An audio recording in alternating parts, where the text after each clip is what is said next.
द्रौपदी और भीमसेन की बातचीत। वैशंपायन जी कहते हैं, सेनापति कीचक ने जब से लात मारी थी, तब से यशस्विनी राजकुमारी द्रौपदी उसके वध की बात सोचा करती थी। इस कार्य की सिद्धि के लिए उसने भीमसेन का स्मरण किया और रात्रि के समय अपनी शैया से उठकर उनके भवन में गई। उस समय उसके मन में अपमान का बहुत बड़ा दुख था। पाकशाला में प्रवेश करते ही उसने कहा, भीमसेन, उठो उठो, मेरा वह शत्रु महापापी सेनापति मुझे लात मारकर अभी जीवित है, तो भी तुम यहाँ निश्चिंत होकर कैसे सो रहे हो? द्रौपदी के जगाने पर भीमसेन अपने पलंग पर उठ बैठे और उससे बोले, प्रिय, ऐसी क्या आवश्यकता आ पड़ी कि तुम उतावली सी होकर मेरे पास चली आई? देखता हूँ तुम्हारे शरीर का रंग अस्वाभाविक हो गया है, तुम दुर्बल और उदास हो रही हो। क्या कारण है? पूरी बात बताओ, जिससे मैं सब कुछ जान सकूं। द्रौपदी ने कहा, मेरा दुख क्या तुमसे छिपा है? सब कुछ जानकर भी क्यों पूछते हो? क्या उस दिन की बात भूल गए हो, जबकि प्रातिकामी मुझे दासी कहकर भरी सभा में घसीट ले गया था? उस अपमान की आग में मैं सदा ही जलती रहती हूँ। संसार में मेरे सिवा दूसरी कौन राजकन्या है जो ऐसा दुख भोगकर भी जीवित हो? वनवास के समय दुरात्मा जयद्रथ ने जो मेरा स्पर्श किया, वह मेरे लिए दूसरा अपमान था, पर उसे भी सहना ही पड़ा। अब की बार पुनः यहाँ के धूर्त राजा विराट की आंखों के सामने उस दिन कीचक के द्वारा अपमानित हुई। इस प्रकार बारंबार अपमान का दुख भोगने वाली मेरी जैसी कौन स्त्री अपने प्राण धारण कर सकती है? ऐसे अनेकों कष्ट सहती रहती हूँ, पर तुम भी मेरी सुध नहीं लेते। अब मेरे जीने से क्या लाभ है? यहाँ कीचक नाम का एक सेनापति है, जो नाते में राजा विराट का साला होता है। वह बड़ा ही दुष्ट है। प्रतिदिन सैरंध्री के वेश में मुझे राजमहल में देखकर कहता है, तुम मेरी स्त्री हो जाओ। रोज-रोज उसके पापपूर्ण प्रस्ताव सुनते-सुनते मेरा हृदय विदीर्ण हो रहा है। इधर धर्मात्मा युधिष्ठिर को जब अपनी जीविका के लिए दूसरे राजा की उपासना करते देखती हूँ, तो बड़ा दुख होता है। जब पाकशाला में भोजन तैयार होने पर तुम विराट की सेवा में उपस्थित होते और अपने को बल्लभ नामधारी रसोइया बताते हो, उस समय मेरे मन में बड़ी वेदना होती है। यह तरुण वीर अर्जुन, जो अकेले ही रथ में बैठकर देवताओं और मनुष्यों पर विजय पा चुका है, आज विराट की कन्याओं को नाचना सिखा रहा है। धर्म में, शूरता में और सत्य भाषण में जो संपूर्ण जगत के लिए एक आदर्श था, उसी अर्जुन को स्त्री के वेश में देखकर आज मेरे हृदय में कितनी व्यथा हो रही है। तुम्हारे छोटे भाई सहदेव को जब मैं गौओं के साथ ग्वालों के वेश में देखती हूँ, तो मेरे शरीर का रक्त सूख जाता है। मुझे याद है, जब वन को आने लगी, उस समय माता कुंती ने रोकर कहा था, पांचाली, सहदेव मुझे बड़ा प्यारा है। यह मधुरभाषी, धर्मात्मा तथा अपने सब भाइयों का आदर करने वाला है, किंतु है बड़ा संकोची। तुम इसे अपने हाथ से भोजन कराना, इसे कष्ट न होने पाए। यह कहते-कहते उन्होंने सहदेव को छाती से लगा दिया था। आज उसी सहदेव को देखती हूँ, जो रात दिन गौओं की सेवा में जुटा रहता है और रात को बछड़ों के चमड़े बिछाकर सोता है। यह सब दुख देखकर भी मैं किस लिए जीवित रहूं? समय का फेर तो देखो, जो सुंदर रूप, अस्त्र विद्या और मेधा शक्ति इन तीनों से सदा संपन्न रहता है, वह नकुल आज विराट के घर घोड़ों की सेवा करता है। उनकी सेवा में उपस्थित होकर घोड़ों की चालें दिखाता है। क्या यह सब देखकर भी मैं सुख से रह सकती हूँ? राजा युधिष्ठिर को जुए का व्यसन है और उसी के कारण मुझे इस राजभवन में सैरंध्री के रूप में रहकर रानी सुदेशना की सेवा करनी पड़ती है। पांडवों की महारानी और द्रुपद नरेश की पुत्री होकर भी आज मेरी यह दशा है। इस अवस्था में मेरे सिवा कौन स्त्री जीवित रहना चाहेगी? मेरे इस कलेश से कौरव, पांडव तथा पंचाल वंश का भी अपमान हो रहा है। तुम सब लोग जीवित हो और मैं इस अयोग्य अवस्था में पड़ी हूँ। एक दिन समुद्र के पास तक की सारी पृथ्वी जिसके अधीन थी, आज वही द्रौपदी सुदेशना के अधीन हो उसके भय से डरी रहती है। कुंती नंदन, इसके सिवा एक और असह्य दुख जो मुझ पर आ पड़ा है, सुनो। पहले मैं माता कुंती को छोड़कर और किसी के लिए, स्वयं अपने लिए भी कभी उपटन नहीं पीसती थी, परंतु अब राजा के लिए चंदन घिसना पड़ता है। देखो, मेरे हाथों में गट्ठे पड़ गए हैं, पहले ऐसे नहीं थे। ऐसा कहकर द्रौपदी ने भीमसेन को अपने हाथ दिखाए, फिर वह सिसकती हुई बोली, न जाने देवताओं का मैंने कौन सा अपराध किया है जो मेरे लिए मौत भी नहीं आती। भीम ने उसके पतले-पतले हाथों को पकड़कर देखा, सचमुच काले-काले दाग पड़ गए थे। उन हाथों को अपने मुख पर लगाकर वे रो पड़े, आंसुओं की झड़ी लग गई। फिर आंतरिक कलेश से पीड़ित होकर भीमसेन कहने लगे, कृष्णे, मेरे बाहुबल को धिक्कार है, अर्जुन के गांडीव धनुष को भी धिक्कार है, जो तुम्हारे लाल-लाल कोमल हाथ आज काले पड़ गए।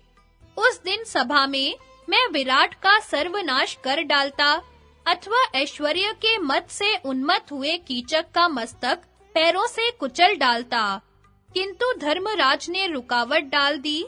उन्होंने कनखियों से देखकर मुझे मना कर दिया।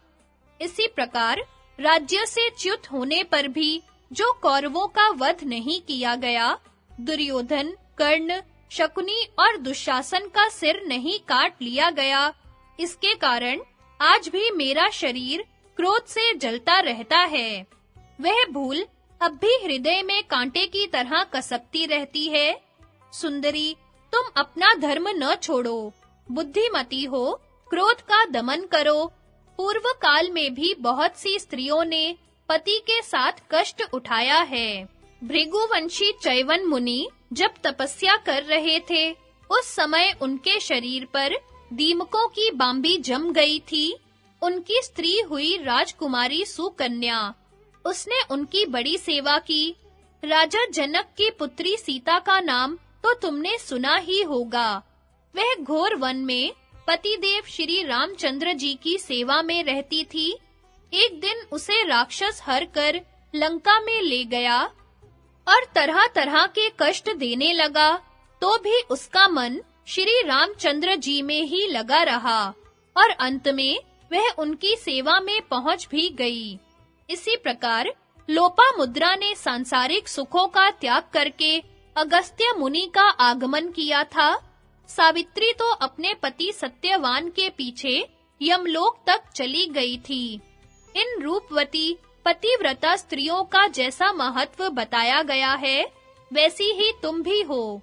तुम में भी वे सभी सद्गुण मौजूद हैं। कल्याणी, अब तुम्हें अधिक दिनों तक प्रतीक्षा नहीं करनी है। वर्ष पूरा होने में सिर्फ 1.5 महीना रह गया है। 13वां वर्ष पूर्ण होते ही तुम राजरानी बनोगी। द्रौपदी बोली, नाथ, इधर बहुत कष्ट सहना पड़ा है, इसलिए आर्त होकर मैंने आंसू बहाए हैं। उलाहना नहीं दे रही हूँ। अब इस समय जो कार्य उपस्थित है, उसके लिए उद्यत हो जाओ। पापी कीचक सदा मेरे आगे प्रार्थना किया करता है। एक दिन मैंने उससे कहा, कीचक, तू काम से मोहित होकर मृत्यु के मुख में जाना चाहता है, अपनी रक्षा कर। मैं 5 गंधर्वों की रानी हूँ। वे बड़े वीर और साहस के काम करने वाले हैं, तुझे अवश्य मार डालेंगे। मेरी बात सुनकर उस दुष्ट ने कहा, सैरंध्री, मैं गंधर्वों से तनिक भी नहीं डरता। संग्राम में यदि लाख गंधर्व भी आवे, तो मैं उनका संहार कर डालूंगा। तुम मुझे स्वीकार करो। इसके बाद उसने रानी सुदेशना से मिलकर उसे कुछ सिखाया। सुदेशना अपने भाई के प्रेमवश मुझसे कहने लगी, कल्याणी, तुम कीचक के घर जाकर मेरे लिए मदिरा लाओ। मैं गई। पहले तो उसने अपनी बात मान लेने के लिए समझाया, किंतु जब मैंने उसकी प्रार्थना ठुकरा दी, तो उसने कुपित होकर बलात्कार करना चाहा। उस दुष्ट का मनोभाव मुझसे छिपा न रहा, इसलिए बड़े वेग से भागकर मैं राजा की शरण में गई। वहां पहुंचकर भी उसने राजा के सामने ही मेरा स्पर्श किया और पृथ्वी पर गिराकर लात मारी। कीचक राजा का सारथी है। राजा और रानी दोनों ही उसे बहुत मानते हैं, परंतु है वह बड़ा ही पापी और क्रूर। प्रजा रोती चिल्लाती रह जाती है और वह उसका धन लूट लाता है। सदाचार और धर्म के मार्ग पर तो वह कभी चलता ही नहीं। उसका भाव मेरे प्रति खराब हो चुका है। जब मुझे देखेगा, कुत्सित प्रस्ताव करेगा और ठुकराने पर मुझे मारेगा। इसलिए अब मैं अपने प्राण दे दूंगी। वनवास का समय पूरा होने तक यदि चुप रहोगे, तो इस बीच में पत्नी से हाथ धोना पड़ेगा। क्षत्रिय का सबसे मुख्य धर्म है शत्रु का नाश करना, परंतु धर्मराज के और तुम्हारे देखते-देखते कीचक ने मुझे लात मारी और तुम लोगों ने कुछ भी नहीं किया। तुमने जटासुर से मेरी रक्षा की है, मुझे हर कर ले जाने वाले जयद्रथ को भी पराजित किया है। अब इस पापी को भी मार डालो। यदि यह सूर्योदय तक जीवित रह गया, तो मैं विष घोलकर पी जाऊंगी। भीमसेन, इस कीचक के अधीन होने की अपेक्षा तुम्हारे सामने प्राण त्याग देना मैं अच्छा समझती हूँ। यह कहकर द्रौपदी भीमसेन के वक्ष पर गिर पड़ी और फूट-फूट कर रोने लगी। भीम ने उसे हृदय से लगाकर आश्वासन दिया। उसके आंसुओं से भीगे हुए मुख को अपने हाथ से पोंछा और कीचक के प्रति कुपित होकर कहा, कल्याणी, तुम जैसा कहती हो वही करूंगा। आज कीचक को उसके बंधु बांधवों सहित मार डालूंगा। तुम अपना दुख और शोक दूर करो। आज सायंकाल में उसके साथ मिलने का संकेत कर दो। राजा विराट ने जो नई नृत्यशाला बनवाई है, उसमें दिन में तो कन्याएं नाचना सीखती हैं, परंतु रात में अपने घर चली जाती हैं। वहां एक बहुत सुंदर, मजबूत पलंग भी बिछा रहता है। तुम ऐसी बात करो जिससे कीचक वहां आ जाए, वहीं मैं उसे यमपुरी भेज दूंगा। इस प्रकार बातचीत करके दोनों ने शेष रात्रि बड़ी विकलता से व्यतीत की और अपने उग्र संकल्प को मन में ही छिपा रखा। सवेरा होने पर कीचक पुनः राजमहल में गया और द्रौपदी से कहने लगा, सैरंध्री, सभा में राजा के सामने ही तुम्हें गिराकर मैंने लात लगा दी। देखा मेरा प्रभाव। अब तुम मुझ जैसे बलवान वीर के हाथों में पड़ चुकी हो, कोई तुम्हें बचा नहीं सकता। विराट तो कहने मात्र के लिए मत्स्य देश का राजा है, वास्तव में तो मैं ही यहाँ का सेनापति और स्वामी हूँ। इसलिए भलाई इसी में है कि तुम खुशी-खुशी मुझे स्वीकार कर लो, फिर तो मैं तुम्हारा दास हो जाऊंगा।